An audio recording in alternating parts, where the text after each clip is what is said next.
आइए शुरू करते हैं। एक नया टॉपिक है। टॉपिक का नाम है राष्ट्रीय आय का मापन। मतलब राष्ट्रीय आय को कैसे मापा जा सकता है, या राष्ट्रीय आय को मापने की तरकीब कौन कौन है, राष्ट्रीय आय को मापने की विधियां कौन कौन है, इस बातों पर हम लोग क्या करेंगे, चर्चा करेंगे। तो सबसे पहले हम लोगों ने राष्ट्रीय आय क्या है इसके बारे में जान लिया है। राष्ट्रीय आय की विभिन्न अवधारणाओं के बारे में जान लिया है। और एक बात और हम लोगों ने पहले पढ़ा था कि आय एक प्रवाह है। आय क्या है? एक प्रवाह है। और आय का प्रवाह एक चक्र के रूप में होता है। आय का प्रवाह किस रूप में होता है? चक्र के रूप में होता है। और आय के चक्रीय प्रवाह को 3 भागों में बांटा गया है। 2 चक्रीय, 2 क्षेत्रीय, 3 क्षेत्रीय और 4 क्षेत्रीय मॉडल। लेकिन आज जानना है कि राष्ट्रीय आय का मापन क्या है। राष्ट्रीय आय का मापन, तो विद्वान कहते हैं कि राष्ट्रीय आय को मापने की 3 विधियां हैं। राष्ट्रीय आय को मापने की कितनी विधियां हैं? तो आपको बता दें, राष्ट्रीय आय को मापने की 3 विधियां हैं। पहला है उत्पादन विधि। पहला कौन है? नाम है उत्पादन विधि। दूसरे विधि का नाम है आय विधि।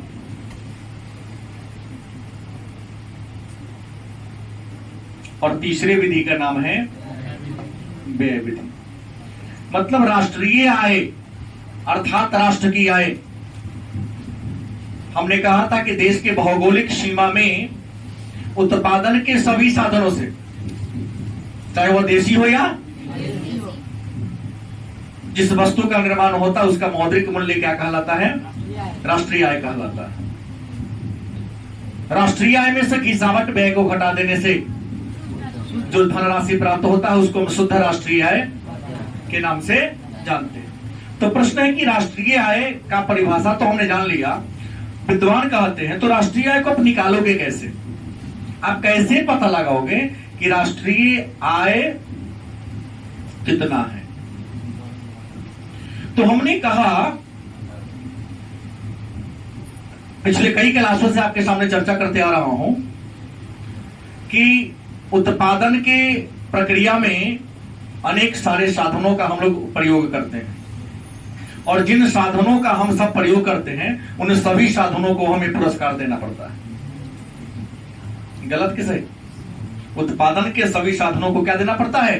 पुरस्कार। और इस क्रम में हमने क्या कहा? भूमि का पुरस्कार लगान है, पूंजी का पुरस्कार ब्याज है, क्या श्रम का पुरस्कार मजदूरी है, साहस का पुरस्कार लाभ है, और साहसी का पुरस्कार कहलाता है। तो प्रश्न है, इन सबको जो हम देते हैं, सबको जोड़ देंगे तो सबको जो हम देते हैं, हर इंसान कुछ ना कुछ कमाता है। तो जो कमाता उसकी क्या हुआ? आय हो गया। तो जितना कमाता सबके आमदनी को जोड़ दिया जाता क्या हो जाएगा? आय विधि हो जाएगा। देश में जितने लोग हैं, सरकार को पता है ना कितना लोग किस क्षेत्र में काम कर रहे हैं। प्राथमिक क्षेत्र, द्वितीय क्षेत्र, तृतीय क्षेत्र, चतुर्थ क्षेत्र या पंचम क्षेत्र। जो व्यक्ति जिस क्षेत्र में काम करता है, काम करने के दौरान या काम करने के उपरांत कुछ ना कुछ तो धनराशि मिलता है ना, सामर्थ्य के अनुसार। तो जितना धनराशि जिसे मिलता है, सब धनराशि को क्या कर दो? मजदूरी क्या कहलाती है? आय कहलाती है। और सारे के मजदूरी को क्या कर दो? तो जोड़ोगे तो राष्ट्रीय आय निकल जाएगा। ये आय विधि कहता है। व्यय क्या है? विद्वान का दूसरा तरीका है कि आदमी जो कमाता है उसी में से ना खर्चा करेगा। गलत सही? इंसान का व्यय हमेशा उसके आय के से कम होता है, या आय के क्या होता है? आय से ज्यादा नहीं होगा। जो आय से ज्यादा व्यय करे वो तो कंगाल होगा। इंसान का व्यय हमेशा या तो आय के बराबर होता है या आय के क्या होता है? कम होता है। आय से कम होगा या आय से क्या होगा? कि ज्यादा होगा। तो हम जो व्यय करते हैं उन सारे व्यय को क्या करते? जोड़ दें। हम कहीं ना या तो कपड़ा खरीदते हैं, किराना सामान खरीदते हैं, दवा खरीदते हैं, सब सरकार को पता है ना। सब बिल लेना शुरू कर दे और सब बिल को सरकार क्या ले? ऑडिट कर दे कि फलाने दुकान ने दवाई का इतना बिक्री हुआ, नमक का इतना बिक्री हुआ, चीनी का इतना बिक्री हुआ। सबको जोड़ देंगे तो पता चल जाएगा ना।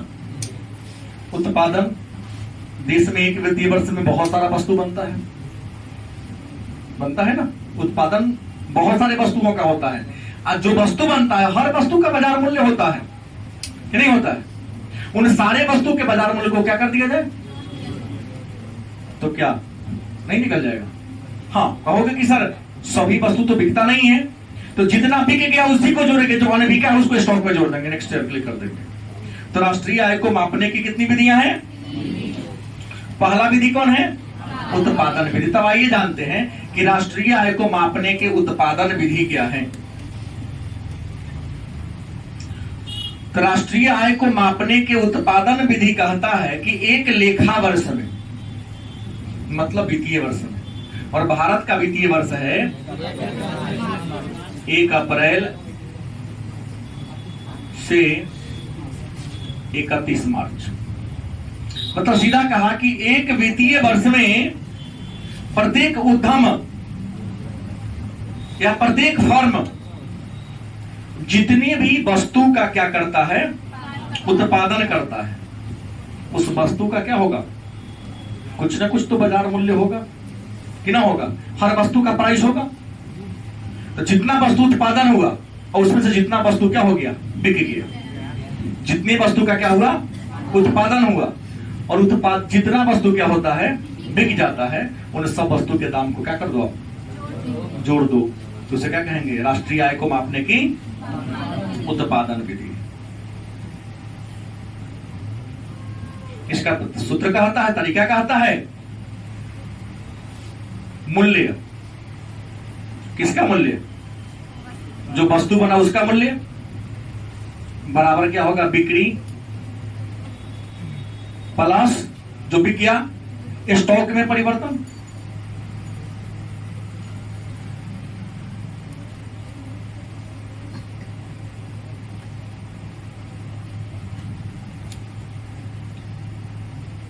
वस्तु के हम मूल्य से अच्छा है उत्पादन का मूल्य लिख दे,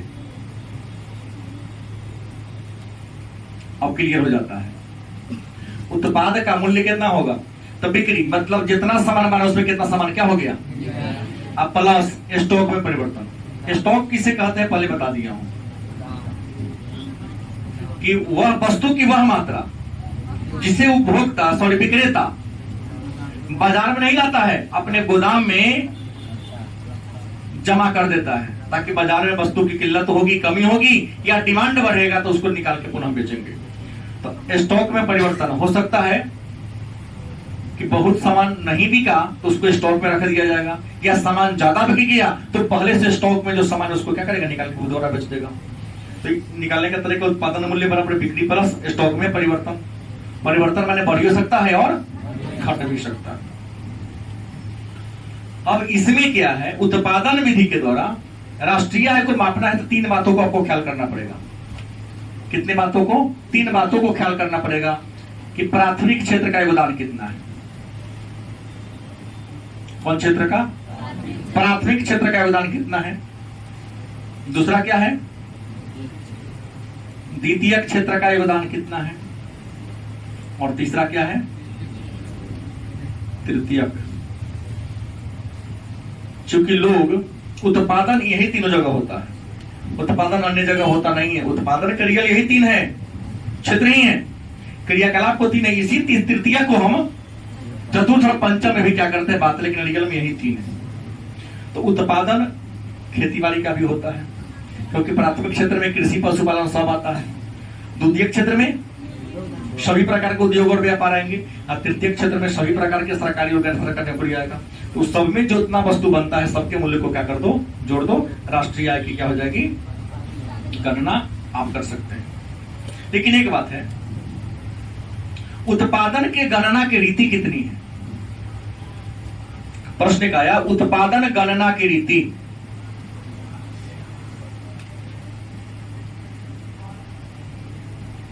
रीति का मतलब क्या होता है, विधि। उत्पादन के गणना की कितनी रीतियां हैं, तो मैं आपको बता दूं, उत्पादन के गणना की कितनी दो रीतियां हैं। कितनी रीतियां हैं? दो रीतियां। एक है अंतिम उत्पाद विधि, अंतिम उत्पाद विधि, और दूसरा क्या है? मूल्य वृद्धि विधि।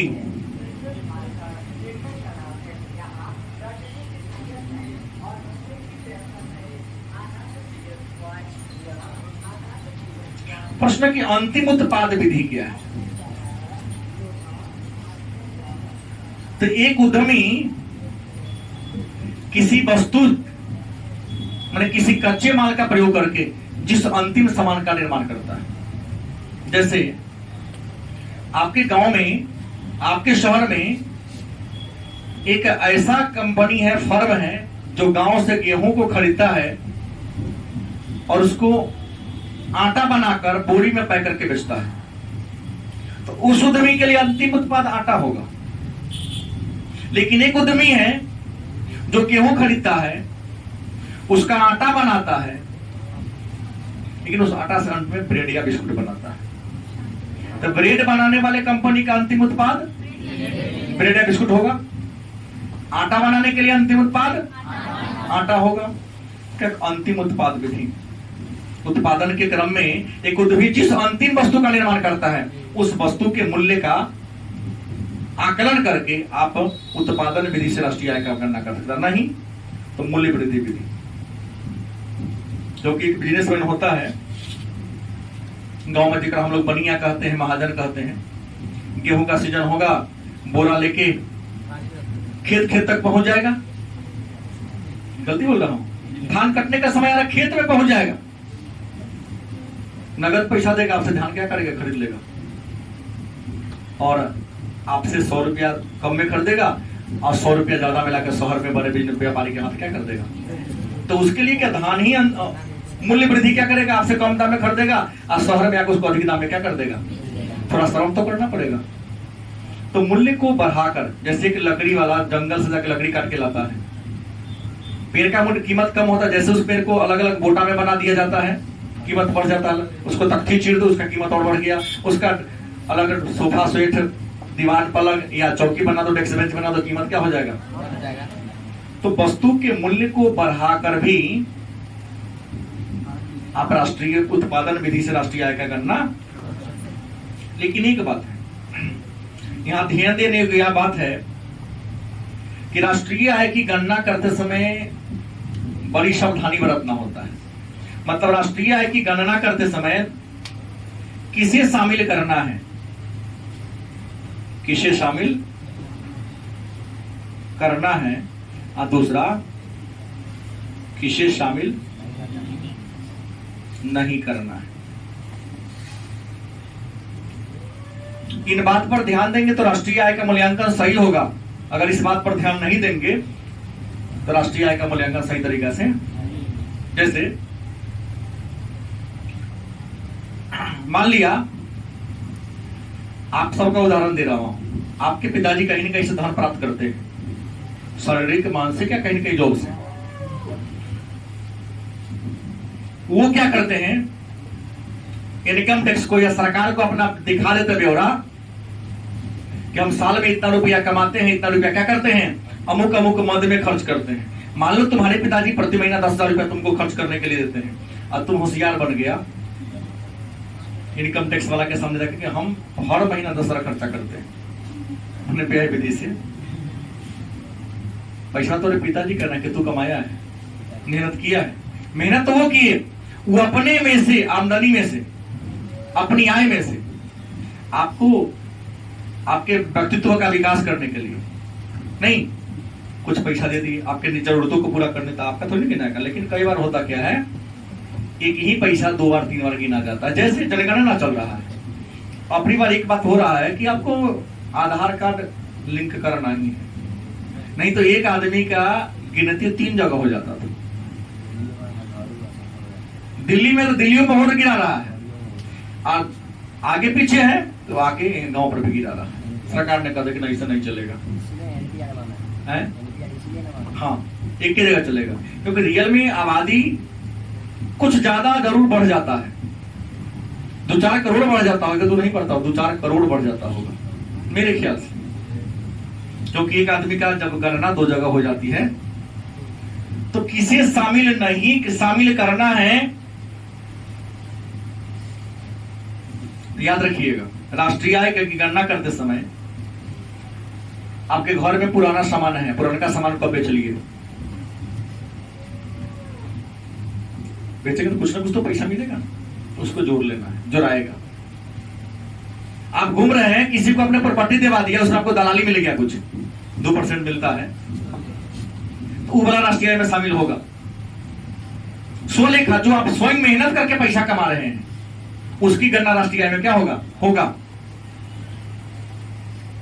उपभोग के लिए अगर किसी वस्तु का कीमत बढ़ा देते, सामान कम है, उपभोक्ता क्या है, ज्यादा है, तो कीमत क्या होता है, बढ़ जाता है। जैसे 5 सितंबर को केक का मूल्य बढ़ गया था, कोल्ड ड्रिंक्स का दाम बढ़ा दिया था, बढ़ा था, 2-4 रुपए ज्यादा लो कर दिया था। हाँ बोला, लेकिन दिए नहीं, लेकिन कुछ लोग तो दिया होगा मजबूरी बस है। हाँ, तो प्रश्न है, तो उनको आप शामिल कर सकते हैं। जिस मकान में आप रह रहे हैं, उस मकान का किराया आप दे रहे हैं, तो मकान मालिक को किराया वाला जो पैसा उनको मिलता है, उसको क्या करना होगा, राष्ट्रीय आय में जोड़ना होगा। लेकिन शामिल किसे नहीं करना है, तो मध्यवर्ती वस्तु का मूल्य नहीं शामिल करना है। गलती की सही। जैसे आप गेहूं खरीदे 2400 में या 2500 में गेहूं खरीदे कुंटल, उसका आटा बना दिए, तो उसका कीमत आप ले लिए 3000 रुपया, आटा की कीमत नहीं जोड़ेगा, सीधे ब्रेड की कीमत जोड़ेगा। मध्यवर्ती ब्रेड और गेहूं के बीच मध्यवर्ती वस्तु क्या हो गया। तो राष्ट्रीय आय की गणना करते समय बीच वाला आमदनी को नहीं जोड़ना है, सीधे बाबूजी का जोड़ाएगा। अब बाबूजी के आय पर अगर 10 बच्चे निर्भर हैं, उन 10 बच्चों का इनकम क्या करेगा। दूसरा, अगर आप सेकेंड हैंड सामान खरीदते हैं, होता है ना, आप जाइएगा तो मोटरसाइकिल शोरूम से खरीदते तो अब गिनती होगी, लेकिन अगर सेकेंड हैंड सामान खरीद रहे हैं, चाहे बस कार कुछ भी क्यों ना हो, तो उसकी गणना राष्ट्रीय आय में नहीं होगी। क्यों? क्योंकि जिस समय पहला आदमी खरीदा था, एक बार गणना हो चुका है। अगर होगी, आंकड़ा बढ़ चढ़ जाएगा। तीसरा, आप किसी कारखाना का मालिक स्वयं हैं, और जिस वस्तु का आप निर्माण करते हैं, उसमें से कुछ वस्तु आप स्वयं यूज कर लेते हैं, तो जिस वस्तु का यूज स्वयं कर लेते हैं, उनका आप राष्ट्रीय आय में शामिल नहीं करना। मतलब सबसे बड़ी इस बात को पढ़ने से के बाद चला कि राष्ट्रीय आय की गणना करते समय सबसे बड़ी परेशानी क्या है, दोहरी गणना। क्या है? राष्ट्रीय आय की मूल्यांकन करते समय, चाहे उत्पादन विधि हो, चाहे आय विधि हो, चाहे सबसे बड़ी समस्या क्या है। अब कहोगे दोहरी गणना क्या है, तो एक ही व्यक्ति के आय को 2 बार गिना जाना। एक ही व्यक्ति के आय को कितनी बार गिना जाना, 2 बार गिना जाना, दोहरी गणना कहलाता है। तो प्रश्न है, दोहरी गणना से बचे कैसे। तो दोहरी गणना से बचने का 2 ही तरीका है। आप तो या तो राष्ट्रीय आय का मूल्यांकन अंतिम उत्पाद विधि से करो, या मूल्य वृद्धि से करो। मध्यवर्ती वस्तु से करेंगे तो आपका क्या होगा, गड़बड़ी हमेशा होता रहेगा। गलत की सही।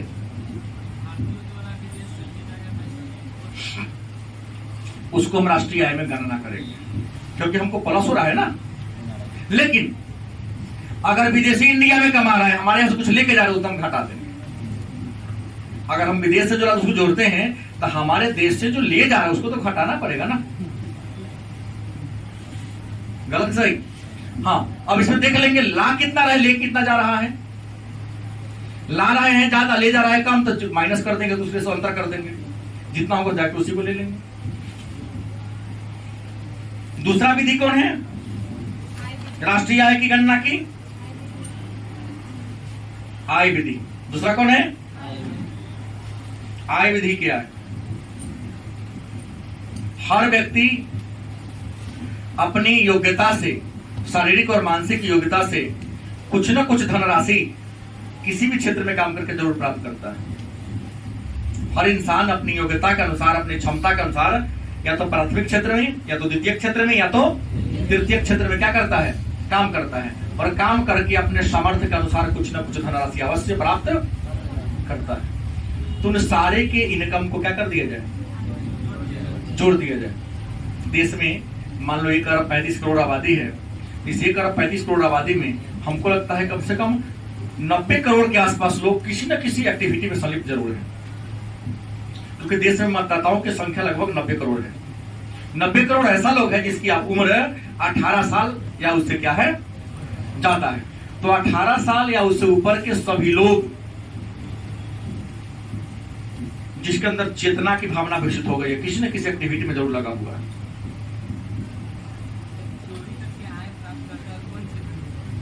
अब प्रश्न है, एक प्रश्न आया, चोरी करके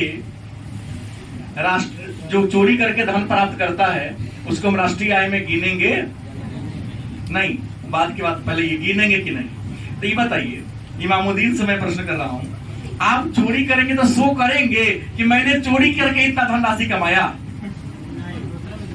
तो ब्लैक मनी और चोरी की धनराशि जब आप सोए नहीं करेंगे, दिखाएंगे नहीं, तो गिनती के ना हो।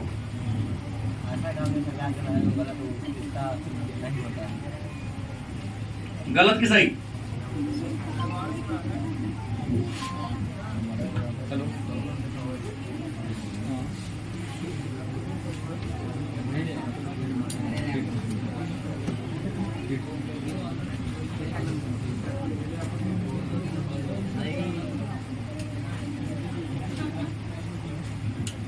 चलिए, और कुछ करना है? मतलब जिस धनराशि को आप सरकार को दिखाइएगा वही ना गिनाएगा, और जो दिखाए नहीं कीजिएगा ना गिनाएगा। हाँ, जो गलत है सरकार छोड़ो, तुरंत अपने नजर में जो गलत है। हाँ, लॉटरी जुआ वाला शामिल होगा यदि, क्योंकि लॉटरी जुआ सरकारी मान्यता प्राप्त संस्था है, तो लाइसेंस लेके खेलते तो चुराएगा। अब बिना लाइसेंस वाला का पुलिस आके लठी आएगा। हाँ, लाइसेंस से जुआ होता है भाई, लॉटरी जुआ लाइसेंसी संस्था है। आप बहुत लोग खोले हुए बड़े बड़े शहर में, आप आओ यहाँ जुआ खेलो। कुछ नाम उसका मुझे नहीं पता है। हाँ, उसमें जाने के लिए आपको फी देना होगा। हारना जीतना आपके पास विभाग की बात है, आपके सफाई की बात है, लेकिन प्रश्न क्या है? हाँ, एक ब्रेक जुएरी रहता है। तो खेलना है तो जाओ, टैक्स कटाओ, सिकर आज भर खेलना, 1000 रुपया 2000 रुपया आपको देना पड़ेगा, 50,000 देना पड़ेगा पहले गेटे पास के लिए। हाँ,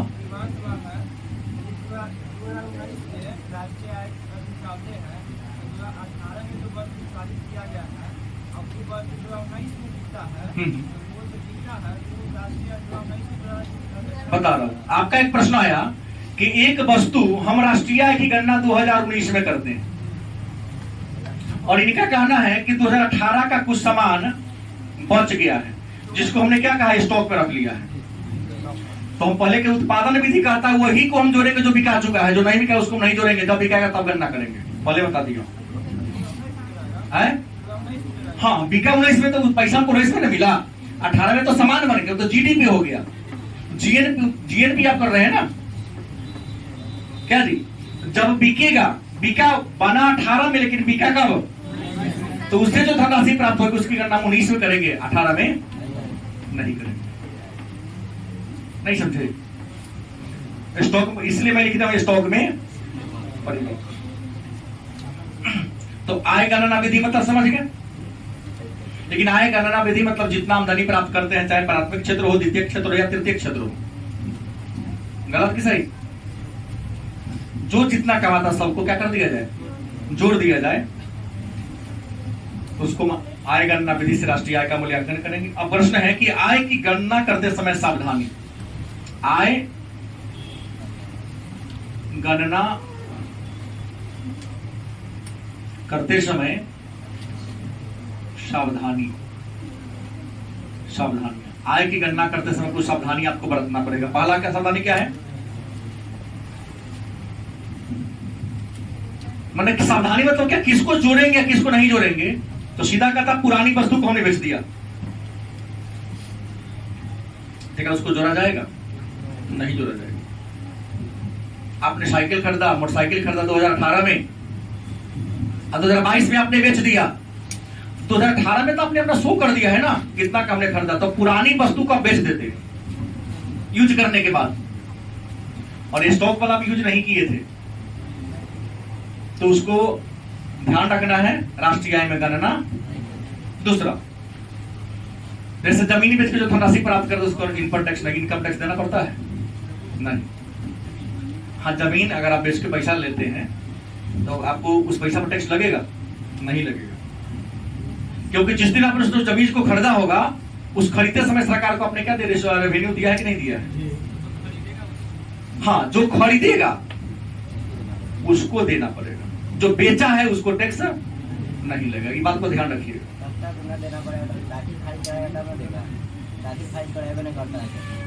दाखिल खारिज से सरकार को कोई मतलब नहीं है। हाँ, वही टैक्स दे रहा था। दाखिल सरकार को तो जैसे ही आप एक आदमी के नाम पर दाखिल होता है, पहले का नाम पर खारिज होता है, रजिस्ट्री ऑफिस में जाओगे तो आपको चालान कट ही जाएगा। चालान कट के सरकार को टैक्स मिल गया। मलिकाना हक दाखिल खाने वाली पुरानी बात हो गई है। अब दाखिल खारिज तो ऑनलाइन सिस्टम हो गया है, तुरंत कर दो, ये कटना शुरू हो जाता है। हाँ,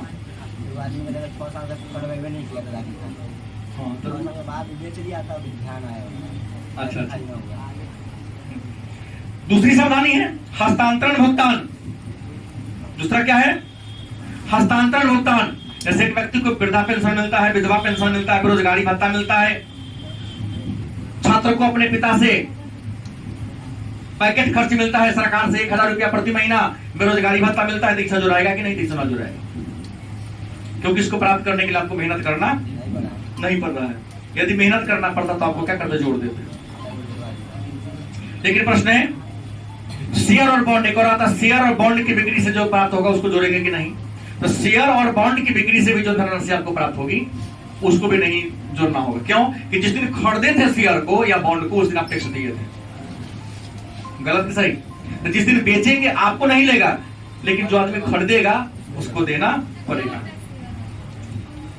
किसी कंपनी के हिस्सेदारी को खरीदना शेयर कहलाता है। जैसे LIC का IPO आया था 2 महीना पहले, आया था ना, 901 उसके शेयर का दाम वो शुरू हुआ था, 949 रुपया। बर्बाद कर दिया लोगों को। अभी 6 से 24 रुपये चल रहा है। खरीदे हैं 9 साढ़े 9 में, और उसका दाम कितना हो गया है? 6.5 से। एक शेयर पर 350 रुपये घटा जा रहा है। कितना लोग मर रहा है घाटे में। कंपनी LIC घाटे में जा रही है। अवैध क्रिया से अर्जित आय, जैसे आपने कहा ना, चोरी, डकैती नहीं, कालाबाजारी, तो अवैध क्रिया से जो धनराशि प्राप्त होगा राष्ट्रीय आय में गणना नहीं होगा, क्योंकि अवैध तरीका उसका शो कर भी नहीं करेंगे। अगर शो नहीं करेंगे तो कैसे करना होगा? पुनः आकस्मिक लाभ, अचानक लाभ हो गया,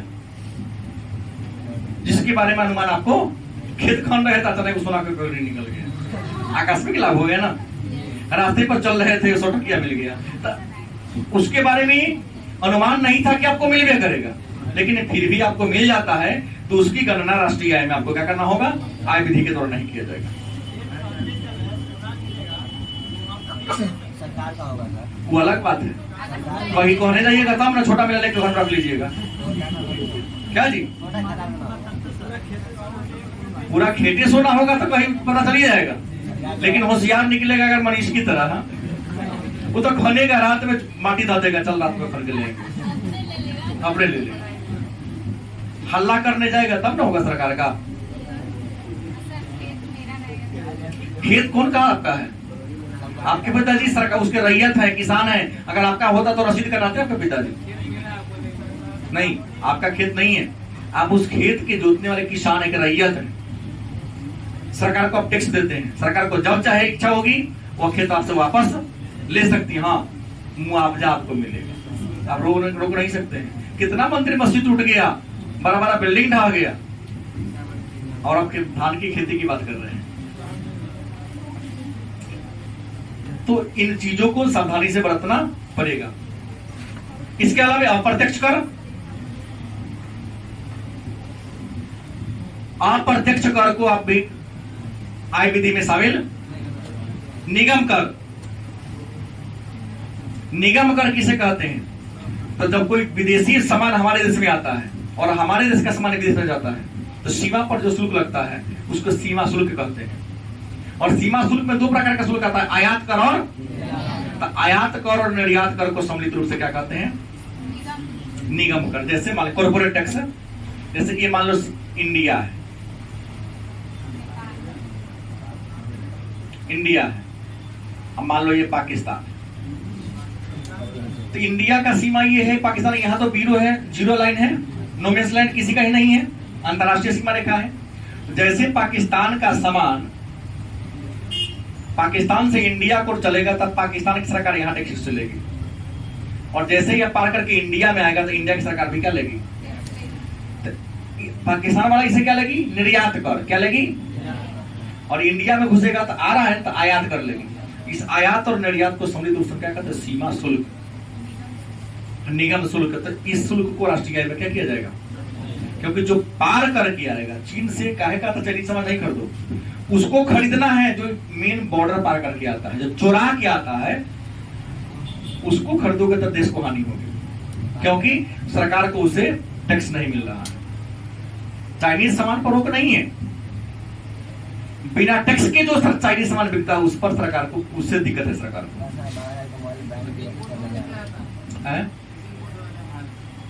कैसे आकर्षण? तो यहाँ ईमानदार की कमी है क्या? ईमानदार की कमी यहाँ पर नहीं है क्या जी? यहाँ तो बड़े बड़े जो फिल्म इंडस्ट्री में लोग हैं वो विदेशों में जाकर सोना का इस्तेमाल नहीं करते, वो लोग करते हैं। छोटे का बातें छोड़ दो क्या जी? कई बार समाचार पत्रों में सुनने को मिलता है, ऐसे ऐसे जगह पर छुपा के लाते हैं। हम लोग को तो शर्म आएगा, उन लोगों को लगता ही नहीं। पकड़ाता है तो चला के ऐसा ऐसा घटना घट गई, शक नहीं करता है। पकड़ाता है तो पूरे विश्व में बेइज्जती होती। उसके बाद मृत्यु कर, मृत व्यक्ति के संपत्ति पर जो कर लगता है उसको मृत्यु कर कहते हैं, उसको आय विधि में शामिल। उपहार कर, आपको उपहार मिला उस पर भी सरकार टैक्स लेते, उसको शामिल नहीं किया जाएगा। हाँ, खरीद बिक्री होगा तो लगेगा, लेकिन उपहार गिफ्ट दे दिया उस पर टैक्स नहीं लगेगा आपको। और संपत्ति कर पर भी क्या होता है? संपत्ति पर भी आपको जो कर लगता है उसको करना हम आय विधि में नहीं करेंगे, क्योंकि उस संपत्ति को खरीदते समय कभी न कभी सरकार को आपने क्या दिया है? टैक्स दिया है। इसके बाद स्वयं उपयोग के लिए सामान रख लेते हैं। खेती में धान हुआ, गेहूं हुआ या आलू हुआ, प्याज हुआ, अपने यूज के लिए रख दिए, उसको नहीं जोड़ा जाएगा। जो बेच दिए चल चालू होगा। यात्रा भत्ता, किसी कंपनी के लिए काम करते हैं, आपको कंपनी पेमेंट देती है, लेकिन एक शहर से दूसरे शहर में जाने के लिए यात्रा भत्ता देती है, तो यात्रा भत्ता को भी राष्ट्रीय आय में शामिल, आय विधि में शामिल नहीं करना है। और अंतिम होगा, कर्मचारी किसी कंपनी में काम करता है तो स्वतंत्रता प्राप्ति के पहले कर्मचारियों ने बड़ा भारी आंदोलन किया था। तो 1923 में कर्मचारी सुरक्षा अधिनियम बना था 1923 में। उसमें कहा गया कि कर्मचारी यदि काम कर रहा है, काम करने के दौरान किसी प्रकार की क्षति होती है तो उसको क्या देना पड़ेगा? सामाजिक सुरक्षा देना पड़ेगा, मतलब उसको बोनस पेंशन देना पड़ेगा। जब तक जिंदा रहेगा उसको आधा वेतन कम से कम, न तो पूरा एक बार में दे दो। तो उस सब पर क्या होगा? नहीं चलेगा। जैसे बैंक में बना था VRS, आरबी में भी आया था, वॉलंटरी रिटायरमेंट स्कीम। क्या आपने 5 साल ड्यूटी कर लिया, 6 साल कर लिया, आपकी इच्छा है कि नहीं मुझे अब नौकरी नहीं करना है, तो आपका 15 साल जॉब और बचा हुआ है, तो 15 साल में जितना आपको पेमेंट होगा उसका 75% रुपया के आराम से लीजिए, छोड़ दीजिए नौकरी को। बहुत लोग लिए हैं, नहीं ड्यूटी नहीं करना उसके बाद है ना। 75%, 50% में काहे कोई लेगा? हम कई लोगों को जानता हूं जो VRS, वॉलंटरी रिटायरमेंट स्कीम, स्वैच्छिक सेवानिवृत्ति योजना, लेकिन ये ना कि आज नौकरी किए अब यहाँ हमको छोड़ दीजिए, नहीं, लेकिन निश्चित सेवा देने के बाद। बैंक में कंप्यूटरीकरण के बाद ऐसा आया था। अब है व्यय विधि। व्यय माने क्या होता है? खर्चा। व्यय माने क्या होता है? इंसान जितना कमाता है उसमें जितना रुपया अपने विभिन्न आवश्यकताओं को पूरा करने के लिए खर्च करता है, उन सारे को क्या कर दिया जाए? जोड़ दिया जाए तो जोड़ करके भी आप राष्ट्रीय आय की गणना कर सकते हैं। लेकिन याद रखें कि हम बार बार बोल रहा हूं, ऐसे दोहरी गणना ना हो ऐसा हमेशा प्रयास करना है। आप भी व्यय कर रहे हैं, अपने पिता से कुछ पैसा लेके आपके पिता भी व्यय कर रहे हैं और अपने पिता के आमदनी में से आप भी व्यय कर रहे हैं, तो दोनों का गिनती केवल पिता की हो, पुत्र की गिनती ना हो। हाँ, पुत्र अपने से अर्जित करे, वो खर्च करे तो क्या होगा, गिनती। ठीक है।